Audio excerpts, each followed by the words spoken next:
Байгаль орчин хамгаалахад орон нутгийн оролцоо сэдвт дугуй ширээний уулзалт өнөөдөр хэвлэлүрэлэнд боллоо. Энэ нь орон нутгийн аж амьдралыг өөрчлөх хэсэг талаар ярилцсан юм аа. Биологийн төрөл зүйл гэдэг юм бол нэг ярихад бас тийм шинэ зүйл биш. Хууч урд өмнөх яригддаг байсан зүйл биш юм л да. За Монголд энэ бодлогыг одоо ингээд нийт томьёос нэхлүүлээд бас энэ зэнээр орчуулад ингээд явж байгаа ингэж нартай биологийн төрөл зүйл олон янз байдал гэдэг ингээд ярьдаг юм аа. Гэхдээ энэ хэвчээчл үндсэндээ Монголын байгаль, нийгэм, энэ бүхнийг багтаасан экосистемийн зохицуулалтыг л одоо хэлж байгаа л гэж ингэж энгийн байл хэлж байна. Манайд бол энэ талаар одоо дээжийн хэрэг байгаль орчны хамгаалах цаг дарах хэмжээний хүрээнд зориуд нэр зан тодорхой хэмжээ оруулан хэлтүүлж байгаа.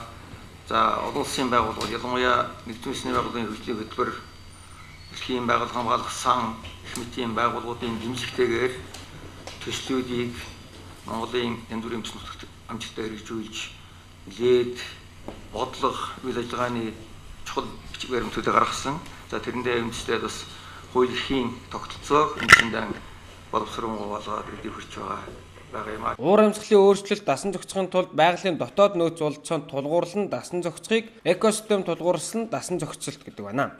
Биологийн төрөл зүйлийн асуудлыг бол анх дэлхийн нийтийн хэмжээнд 1992 онд болсон дэлхийн дээд хэмжээний уулзалт дээр доктортой хөгжлийн хүрээнд гаргаж ирсэн байж байгаа шүү дээ. Тэгээд тэрнээс эхлээд бол нүүбийн байгууллагууд бол биологийн төрөл зүйлдээ нэлээд анхаарч ирсэн. Сүүлийн үед ч гэсэн одоо түрүү хэрэгжүүлж ирсэн стратеги төлөвлөгөөнүүдийг олон боловсруулалт болгож 2012 онд болсон дэд хэмжээний уулзалт дээр 2011 оноос 2020 онд хэрэгжүүлэх биологийн төрөл зүйл экосистемийн стратегиудыг баталж гаргасан байж байгаа. Уул уурхай хөгжихөөр байгаль орчны нөхөн сэргээлд орхигдож байгаа. Энэ нь эргээд газрын гүний баялаг дуусахын цагт газар дээрхэн ч мөн устж үгүй болохын эхлэл гэдгийг мэргэжилтнүүд хэлж байгаа юм аа. Энэ биологийн балын задлыг хамгаалах үйл ажиллагаанд биднес бол шатлалтайгаар арга хэмжээнүүдийг бол авч хэрэгжүүлдэг гэж. Үүнд нь одоо за мэдээж одоо нөлөөллийг тодорхойлох хинд яг ямар илүү их одоо сөрөг нөлөө үзүүлэх гэдэг нь тэрдгээр төрөл зүйлүүд маань одоо хэр их чухал уу одоо шүхэр зүйл тэднүүсээ сайн тодорхойлох гэсэн.